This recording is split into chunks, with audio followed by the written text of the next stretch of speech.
গত বেশ কয়েকদিন ধরেই দেখেছি আমরা হাদির উপরে হত্যা চেষ্টার আগেই বেশ কয়েকদিন আগেই আপনি প্রসঙ্গটি তুলেছিলেন যে আসলে হামলা শিকার হতে পারে, অন্ততপক্ষে 50 জন হামলা শিকার হতে পারে, এরকম একটি আপনি কথা বলেছিলেন গণমাধ্যমে। আজকেও সেই একই কথা বলেছেন। আপনি কেন এটি বারবার আপনাকে বলতে হচ্ছে? এটি আসলে কতটুকু সত্যতা বা কতটুকু যৌক্তিক আপনার বক্তব্য?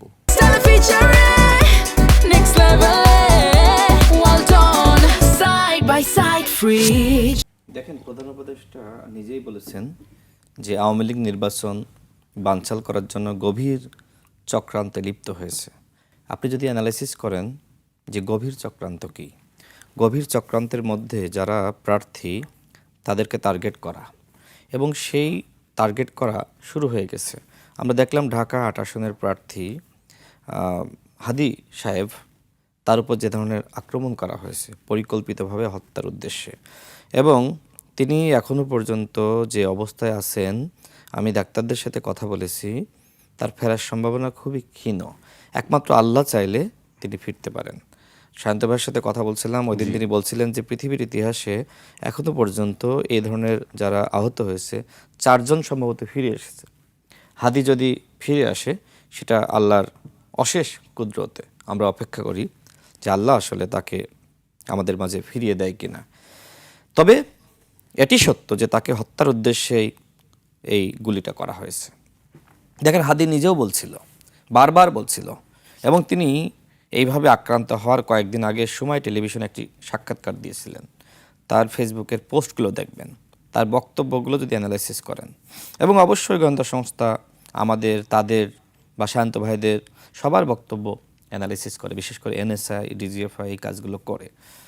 আমার কথা হলো যে হাদির এই বক্তব্যের পরেও তারা কেন নিরাপত্তার ব্যবস্থা করলো না?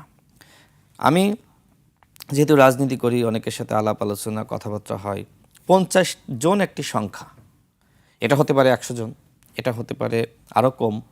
তবে আওয়ামী লীগের নারকীয় তাণ্ডব করার প্ল্যান আছে। নির্বাচন বানচাল করার জন্য যা যা করা দরকার তারা তাই করবে, এবং অতীত তাই বলে। আওয়ামী লীগের আমরা দেখেছি লগি বইটার আন্দোলন, কিভাবে মানুষ পিটিয়ে হত্যা করেছে। আমরা দেখেছি 16 বছর কিভাবে আওয়ামী লীগ গুম খুম নির্যাতন নিপীড়ন করেছে, আয়নাঘর সৃষ্টি করেছে। আপনি দেখবেন যে কয়েকদিন আগে অডিও ভাইরাল হয়েছে, যেখানে শেখ হাসিনা নিজেই বলছে যে জামাত এবং বিএনপির কর্মীদের উপর হামলা করো, বলছে না? আপনি শুনেছেন নিশ্চয়ই। এবং এজন্য হাসিনার মধ্যে কোনো অনুতপ্ত বোধ নাই।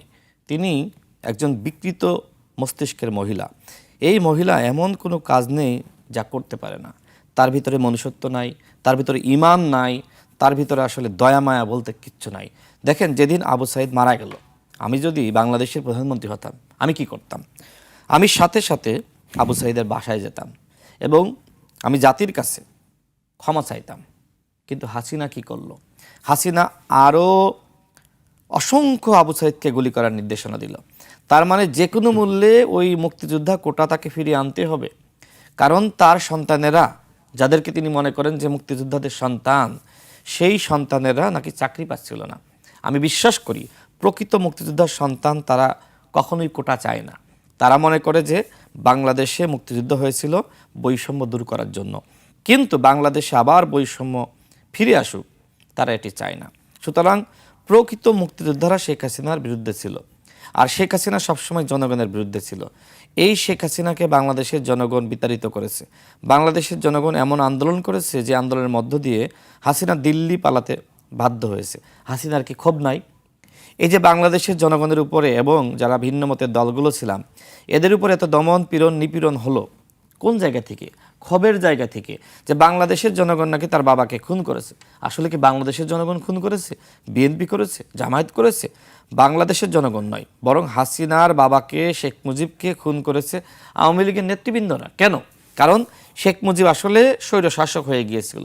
আওয়ামী লীগ একটা গণমুখী দল ছিল, সেই গণমুখী দলকে সে বিলুপ্ত করে বাকশাল গঠন করেছিল এবং সমস্ত গণমাধ্যমকে বন্ধ করে শুধুমাত্র শেখ মুজিবের পাশ আটার জন্য 4টি গণমাধ্যম রেখে দিয়েছিল। তো এই শেখ মুজিব যখন স্বৈরাচার হয়ে যায়, তখন আওয়ামী লীগের একটি অংশ ক্ষুব্ধ হয়ে তাকে হত্যা করে। এর দায়িত্ব বাংলাদেশের জনগণ না। কিন্তু হাসিনা মনে করলো যে আমার বাপ স্বাধীনতা এনে দিল, তার বাপকে আসলে স্বাধীনতা এনে দিয়েছে? ওই সময় তো শেখ মুজিব পাকিস্তানে, তাই না? গ্রেপ্তার হয়েছে, গ্রেপ্তার নিয়ে অনেকে অনেক কথা বলে, আমি বলতে চাই না। কিন্তু বাংলাদেশের যে প্রকৃত মুক্তিযুদ্ধ তাজউদ্দিন আহমেদরা এবং জাতীয় যে আরও 4 নেতা আছে, তাদের ভূমিকা কিন্তু শেখ মুজিবের থেকে কোনো অংশে কম নয়। কিন্তু এই তাজউদ্দিন আহমেদদেরকে কোনোভাবে কি শেখ মুজিব উঠতে দিয়েছে? আপনি দেখবেন যে শেখ মুজিব বাংলাদেশে ফিরে প্রধানমন্ত্রী হওয়ার পরে সর্বপ্রথম কিক মেরেছে কাকে? তাজউদ্দিন আহমেদকে। এর কারণটা কি? কারণ স্বাধীনতার প্রকৃত নেতা ছিল কিন্তু তাজউদ্দিন আহমেদ, শেখ মুজিব নয়। সুতরাং যে কোনো সময় এই তাজউদ্দিন শেখ মুজিবকে ছাড়িয়ে যেতে পারত। তার মানে আমি যে কথা আগেই বলেছিলাম যে স্বাধীনতার পর থেকে আওয়ামী লীগ একটি স্বৈরাচারের দল, স্বাধীনতার আগে ছিল আওয়ামী লীগ একটি গণমানুষের দল। আমি এই জন্যই বলছি যে এই যে স্বৈরাচারের দল, স্বৈরাচার এবং ফ্যাসিস্টের বৈশিষ্ট্য কি? খুন করা, গুম করা, ক্রসফায়ার করা, হত্যা করা, গুপ্ত হত্যা করা, মানুষকে পুড়িয়ে মারা, এই কাজগুলো কি শেখ হাসিনা করে নাই? দেখেন এই যে বাসে বাসে আগুন দেওয়া, বিভিন্ন স্থাপনায় আগুন দেওয়া, শুধুমাত্র বিএনপি এবং জামাত সহ আমাদেরকে দোষারোপ করার জন্য, এই কাজগুলো হাসিনা এবং তার বাহিনী করেছে, করে আমাদের উপর দোষ চাপিয়েছে। আমি এই জন্যই বলছি যে আগামী নির্বাচন বানচাল করার জন্য আর একটি 11 সৃষ্টি করার জন্য হাসিনা এমন কোনো পন্থা নাই যে পন্থা অবলম্বন করবে না। কিন্তু আমরা কি এটা কি চেয়ে দেখব? সরকার তো দেখলাম যে এই জিনিসগুলো তারা চেয়ে দেখছে। গত 16 মাসে তারা কি ফ্যাসিবাদের নির্মূল করেছে? দেখেন এই যে ছাত্রলীগের ঝটিকা মিছিল, বিভিন্ন জায়গায় এ ধরনের গুপ্ত হত্যা করছে, গ্রেপ্তার হচ্ছে কেউ। তার মানে এইগুলো আসলে আমরা কন্ট্রোল করছি না। এই কথাগুলো কারা কন্ট্রোল করছে আসলে রাশেদ? না, আমি শেষ করি। একাধিকবার হাদি একাধিকবার বলেছে, তারপরও তার সেগুলো কেন আমলে নেওয়া হচ্ছে না? আজকেও আপনি একই কথা বলেছেন। আমি গতকাল আমি যে কথা বলতে চেয়েছিলাম আগে বলে গিয়েছিলাম। আমি গতকাল স্বরাষ্ট্র সচিবের সাথে কথা বলেছি। আমি বলেছি যে আমাদের ভাই হাদিকে এইভাবে নির্মমভাবে গুলি করা হলো, তিনি বাঁচবেন কি মারা যাবেন আমরা কেউ জানি না। আপনারা কি চাচ্ছেন? যারা এই নির্বাচনে প্রার্থী হবে, হাদিকে গুলি করার পরে প্রার্থীদের মধ্যে স্বাভাবিকভাবে একটি ভয় ঢুকে গিয়েছে যে আওয়ামী লীগ হয়তো এইভাবে টাকা দিয়ে মাস্তান গুন্ডা ভাড়া করে, ঢাকা শহরে দেখেন না মাত্র 2 লাখ টাকার জন্য একজনকে খুন করে ফেলায়। তো আওয়ামী লীগের তো টাকা পয়সার অভাব নাই। আর আমরা দেখেছি অভ্যুত্থানের পরে এই সরকার যারা গুন্ডা মাস্তান শীর্ষ সন্ত্রাসী তাদেরকে জামিন দিয়েছে না? তো এদেরকে এখন এই যে আমাদের ভাই হাদিকে গুলি করলো, সেও তো গ্রেপ্তার হয়েছিল, সে জামিন পেল কিভাবে? জামিন পেল? তো উঠছে। জি, আমি সেটাই বলছি যে এই সরকার আসলে আমাদের নিরাপত্তা দিতে পারছে না। তারা পারছে না নাকি আসলে করছে না, সেটি নিয়ে এক ধরনের সন্দেহ সংশয় আছে। আমি গতকাল স্বরাষ্ট্র সচিবকে বলেছি, তিনি বলেছেন যারা জুলাই যোদ্ধা, সবাই না, যারা প্রার্থী হচ্ছে এবং আপনারা যারা রয়েছেন তাদের জন্য বিশেষ নিরাপত্তার ব্যবস্থা করা হচ্ছে। সেই বিশেষ নিরাপত্তা কেন 16 মাসে বাংলাদেশের জনগণের জন্য তৈরি করা হলো না? আমার প্রশ্ন সেখানে। আজকে উপদেষ্টা পরিষদ, আজকে আপনারা বড় বড় আমলারা যেখানে যান, সামনে পুলিশ, পিছনে পুলিশ, ডাইনে পুলিশ, বামে পুলিশ, 4টা গাড়ি থাকে চারপাশে, তাই না? প্রটোকল দেয়। এই জুলাই গণ অভ্যুত্থানে তো ভাই আপনাদের থেকে অন্যান্যদের ভূমিকা বেশি। তাহলে আপনারা কি অনিরাপদ নাকি আমরা বেশি অনিরাপদ? সায়ন্ত ভাই এই জুলাই গণ অভ্যুত্থানের সময় গ্রেপ্তার হয়েছিলেন, এখন আমাকে বলেন যে কোন উপদেষ্টা গ্রেপ্তার হয়েছিলেন? তাহলে সায়ন্ত ভাই বেশি অনিরাপদ আওয়ামী লীগের কাছে নাকি এই উপদেষ্টা পরিষদের কোনো উপদেষ্টা বেশি অনিরাপদ? সুতরাং যদি প্রোটেকশন দিতে হয় সবার আগে সায়ন্ত ভাইকে দিতে হবে, আমাদেরকে দিতে হবে, আমরা যারা সম্মুখ যুদ্ধ ছিলাম তাদেরকে দিতে হবে। সেই কাজটি, সেই উদ্যোগ সরকার নিয়েছে।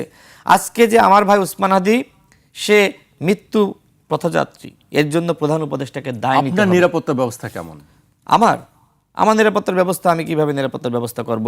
পুরো রাষ্ট্র যদি নিরাপদ না হয় তাহলে তো আমিও নিরাপদ নই, আপনিও নিরাপদ নয়। সাগর রনির দোষটা কি ছিল? তাদেরকে হত্যা করা হয়েছে না? এই জুলাই যোদ্ধাদের বাইরেও অন্যান্যদেরকে হত্যা করা হচ্ছে না? আজকে শুধুমাত্র ঠিক আছে আমাকে শান্ত ভাইকে আপনি প্রোটেকশন দিলেন, নিরাপত্তা দিলেন, আমার সাথে আরও 10 জন কর্মী, তাদের নিরাপত্তা কোথায়? অর্থাৎ শুধুমাত্র এই যে আমাদেরকে নিরাপত্তা দেওয়ার কথা বললেই হবে না, পুরো বাংলাদেশকে একটি নিরাপদ ভূমি হিসেবে আপনাকে গঠন করতে হবে।